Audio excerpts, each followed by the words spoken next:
Bienvenidos a Saber Rural. Qué bueno que estén ahí para compartir como siempre todos los adelantos científicos y técnicos que le permiten a las distintas cadenas de valor seguir avanzando y mejorar. Y precisamente hoy para comenzar este programa les proponemos ver cómo las nuevas tecnologías tienen soluciones para el campo. La evolución técnica en agricultura se ha dado a partir de los avances científicos y tecnológicos, reflejándose en modelos productivos que resignifican los métodos tradicionales de manejo y gestión mediante la adopción de nuevas tecnologías basadas en herramientas informáticas que permiten ajustar los manejos por ambientes. En general no hay grandes cambios en la parte de fierros, ¿no? Son más o menos los mismos principios, están aumentando en tamaño, eso sí, en máquinas cada vez más grandes, pero yo creo que sobre todo el gran vuelco ha sido la incorporación, la generalización de la electrónica y más en los años más recientes la electrónica con la inteligencia, ¿no? Con esto de inteligencia artificial y demás, nos ha llevado a esto que es agricultura de precisión, agricultura inteligente, ese tipo de cuestiones. La evolución fundamental fue, digamos, un proceso que se ha iniciado ya hace unos años con todo lo que es la agricultura de precisión, el sensoramiento en tiempo real y el monitoreo de esa información y la ejecución de labores diferenciadas por lote, que es lo que se conoce como agricultura de precisión.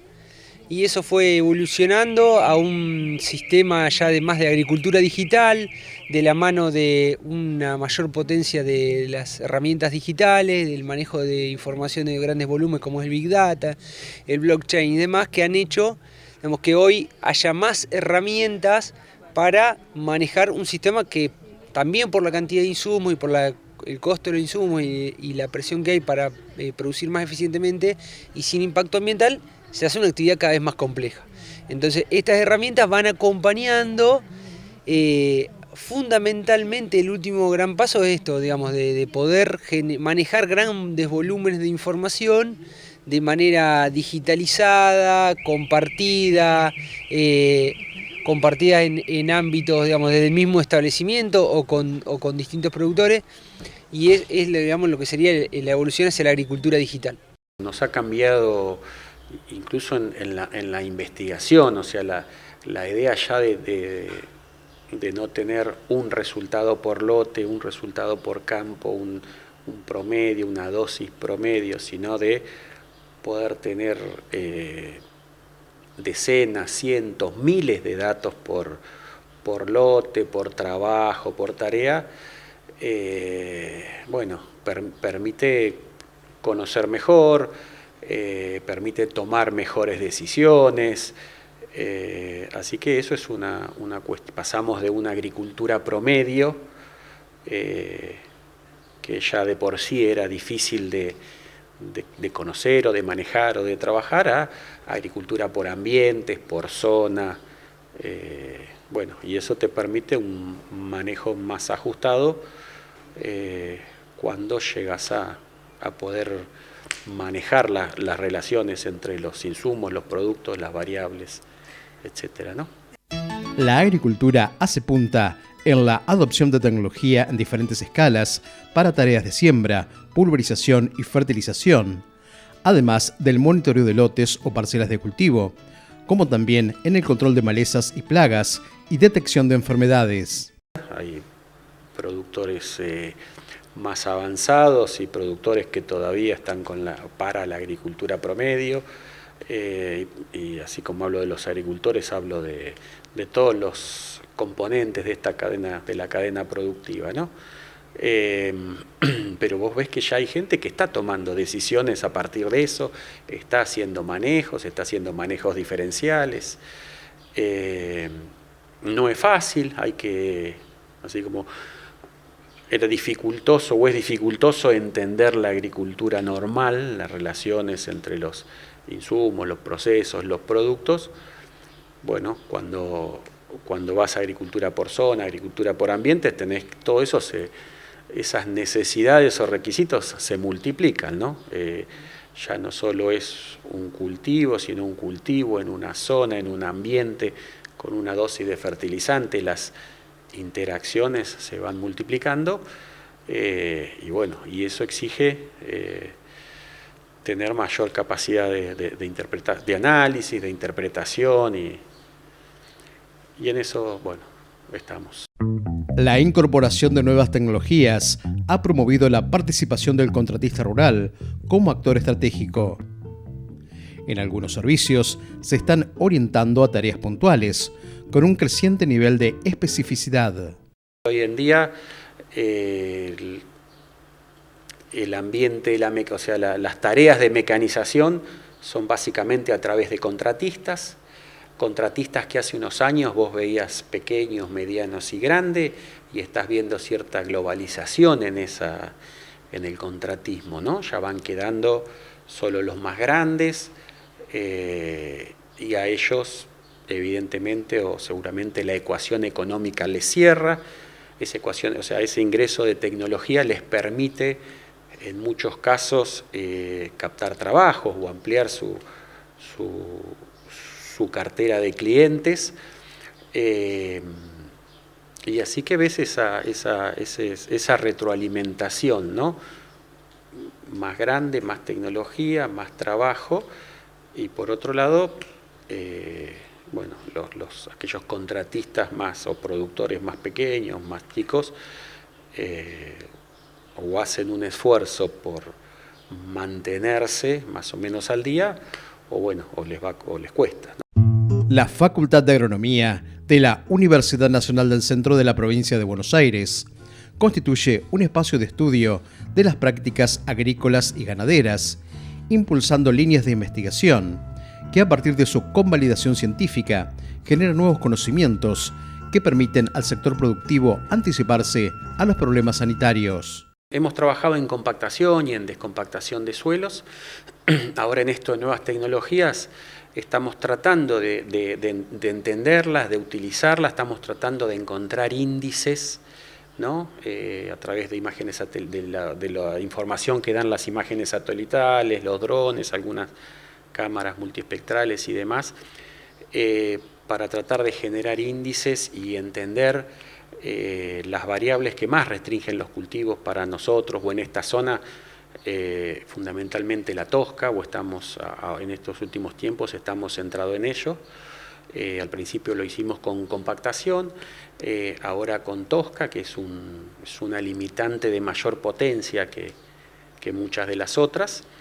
Así, bueno, encontrar índices, ver cómo caracterizar los lotes en función de la tosca, cómo encontrar las distintas profundidades a la tosca y demás, es un trabajo en el que estamos. Juntos con gente del Instituto de Hidrología de Llanuras, estamos usando o intentando usar algunas otras técnicas como tomografía de resistividad eléctrica, bueno, que nos permite, más allá de los muestreos tradicionales que hacíamos nosotros, nos permite una bidimensionalidad y nos permite un análisis cuando lo utilizamos en fechas repetidas. Nos ha permitido ver, por ejemplo, mejor los ciclos de acumulación de agua y pérdida de agua durante los cultivos. Bueno, tratando de encontrar técnicas que sean un poco menos dificultosas o costosas o duras, como por ejemplo usar el barreno, la técnica del barrenado o la técnica del pinche para medir profundidad de tosca, por ejemplo, ¿no? Eso por un lado. Por otro lado, estamos tratando de entender y de validar algunas de las plataformas que están disponibles en el mercado para el manejo por ambientes, ¿no? Vemos que hay multiplicidad de plataformas, cada empresa más o menos tiene una plataforma y trata que los agrónomos y los productores la usen. Bueno, estamos tratando de entenderla, cuáles son los criterios que usan para definir o para delimitar zonas, en ese marco cómo juega esto que es la tosca, ¿no?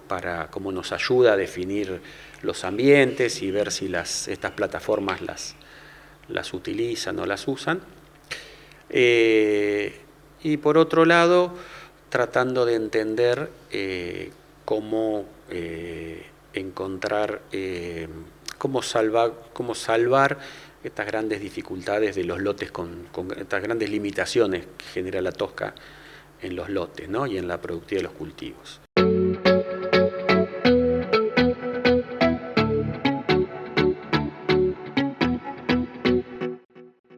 Después de ver cómo las nuevas tecnologías aportan soluciones al campo, queremos agradecerle a los referentes, a los investigadores de la Facultad de Agronomía de la UNICEN por su constante aporte en conocimientos. Y a ustedes que nos acompañan les proponemos hacer una breve pausa. No se vayan porque en nuestro próximo bloque vamos a hablar de ganadería y ver cómo los parásitos afectan a la producción.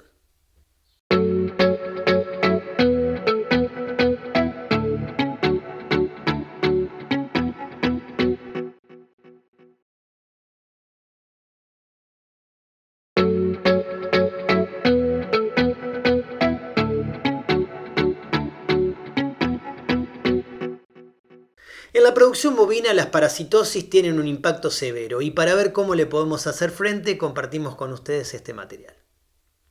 Si bien entre las enfermedades más relevantes en los sistemas de producción de carne se reconoce a la fiebre aftosa, la brucelosis, la tuberculosis y los complejos de enfermedades respiratorias, existen otras que generan un importante efecto en la producción al nivel de un rodeo.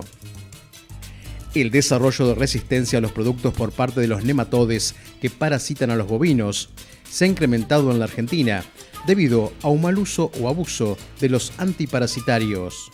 Las enfermedades parasitarias hoy han tomado una dimensión distinta, ¿no?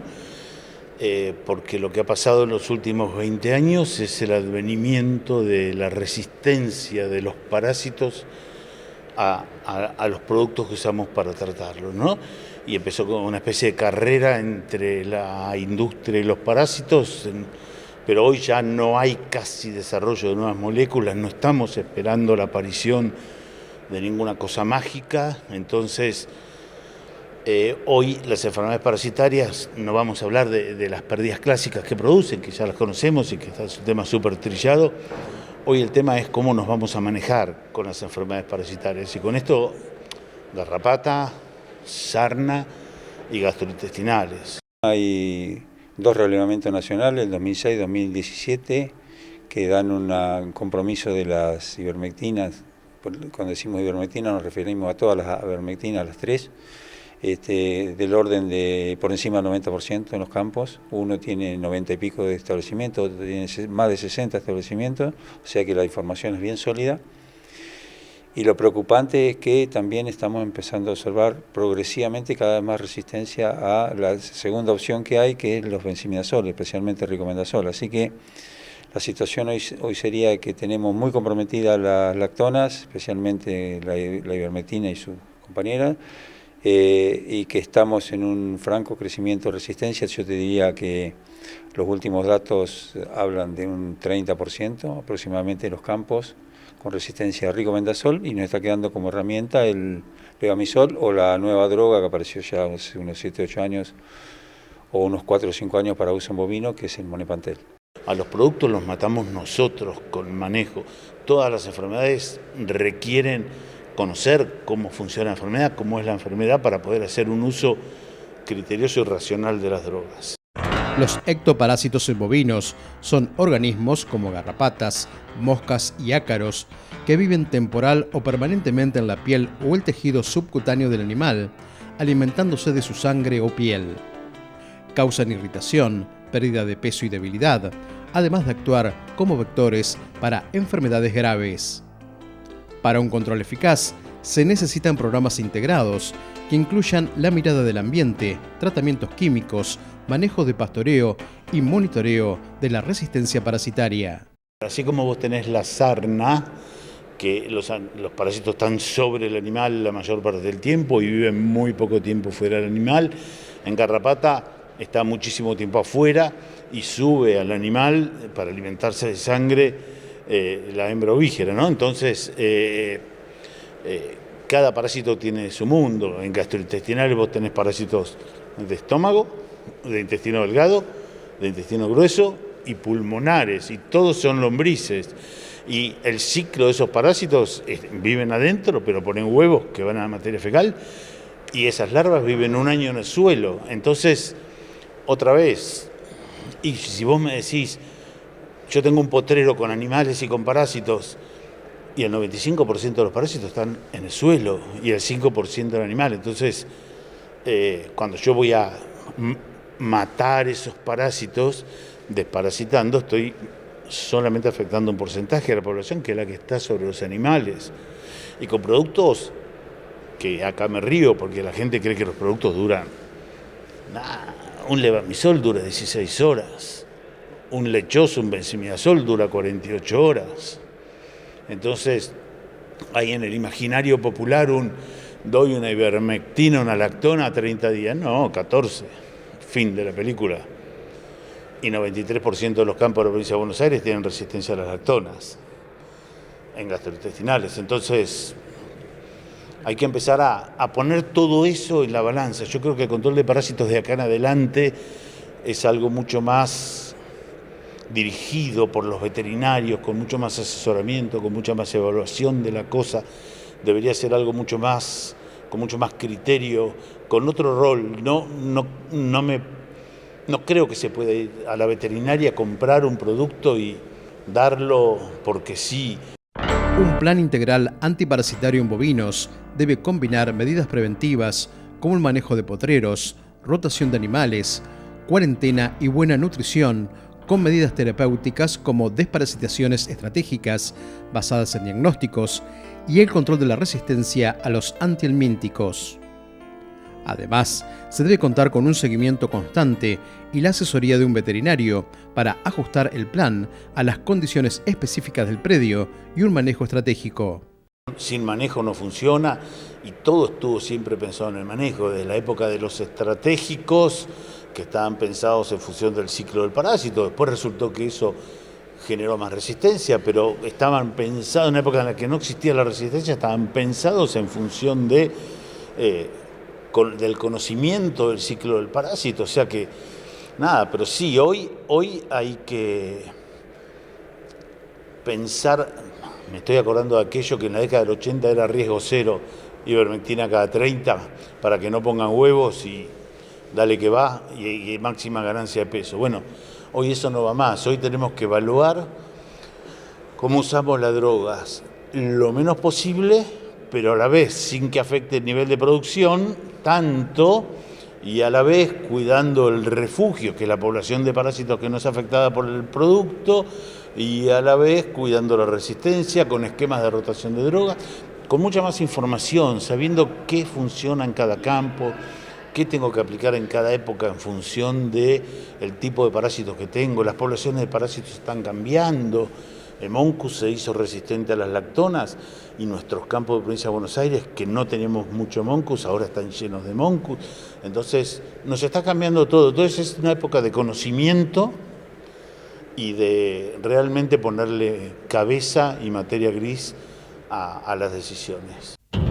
Un plan y monitoreo antiparasitario gastrointestinal en bovinos debe contemplar el conocimiento de los parásitos que afectan al sistema y la epidemiología local, el uso de análisis coproparasitológicos para evaluar la carga real y un manejo estratégico del pastoreo. En parásitos gastrointestinales, para mí la respuesta es monitoreo.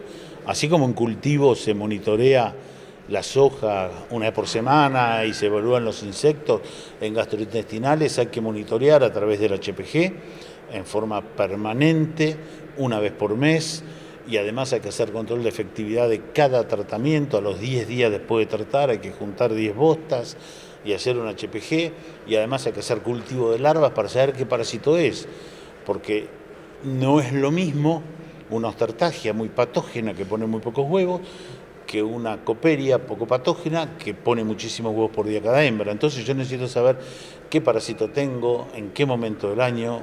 Nada, monitoreo y control integrado con un veterinario. Las parasitosis tienen un impacto económico severo en los bovinos al disminuir la ganancia de peso, la eficiencia alimenticia, reducir la producción de leche, afectar la eficiencia reproductiva y aumentar la susceptibilidad a otras enfermedades. Esto se traduce en menores ingresos para el ganadero, ya que los animales parasitados no alcanzan el peso deseado y el costo de producir leche o carne se incrementa.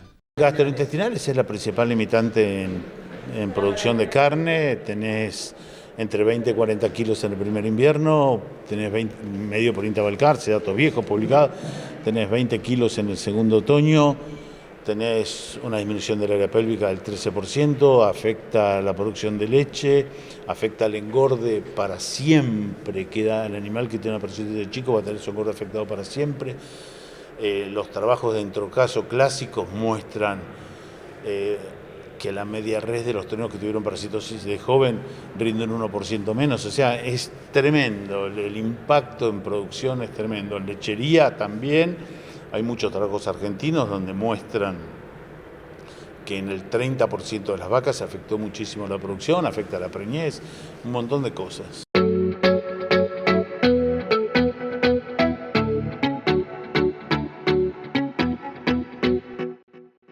Los invitamos ahora a hacer una breve pausa. No se vayan, que enseguida volvemos con mucho más Saber Rural.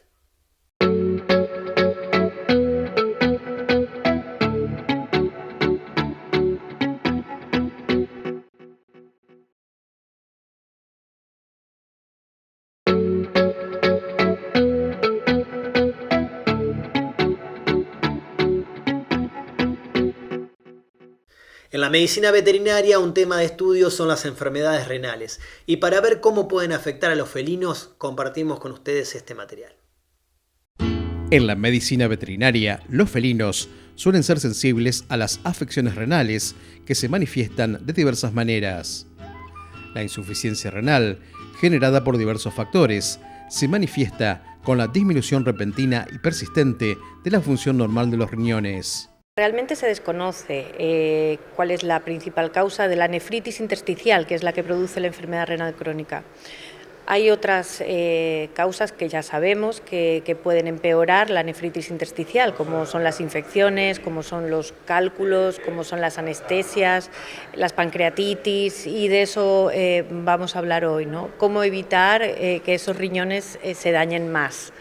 Pero la nefritis intersticial como tal, que es la causante del 80% de las enfermedades renales crónicas en el gato, la etiología última no se sabe, si son enfermedades inmunomediadas, si hay un causante infeccioso, y en eso estamos. Al inicio de la enfermedad, es común observar un incremento en la ingesta de agua por parte de la mascota, lo que origina a su vez un incremento en la producción de orina. El cuidador del gato lo que aprecia es que hay un cambio de hábito de ingesta de agua, por ejemplo, o que tiene que cambiar más veces el arenero de lo habitual. Pocas veces se da cuenta de si ha disminuido de peso o si hay algún dato de comportamiento, porque se habitúan a que el gato va teniendo cambios paulatinos, lo justifica con la edad. Y lo que se debe hacer es intentar detectar de forma precoz en la clínica, en las visitas cotidianas.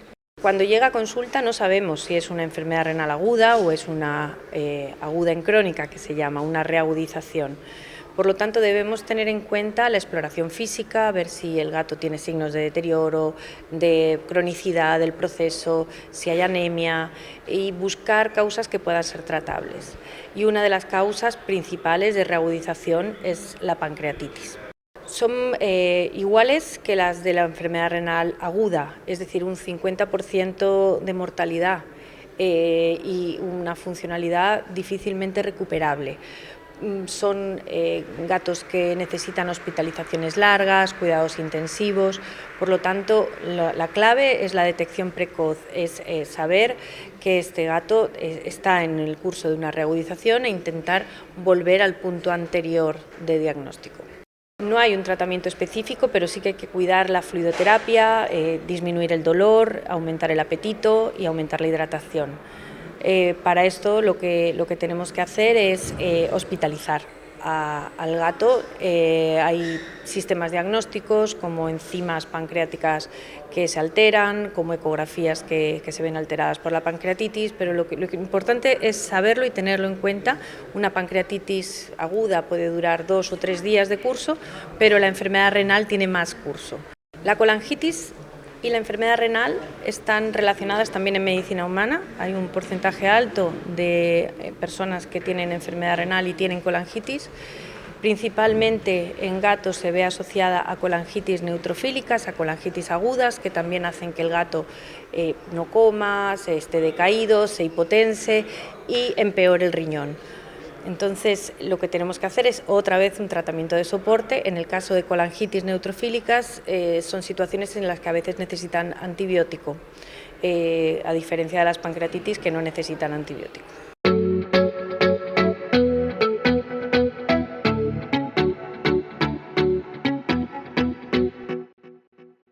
Amigos del campo, de esta manera llegamos al final de este programa. Muchísimas gracias por habernos acompañado una vez más.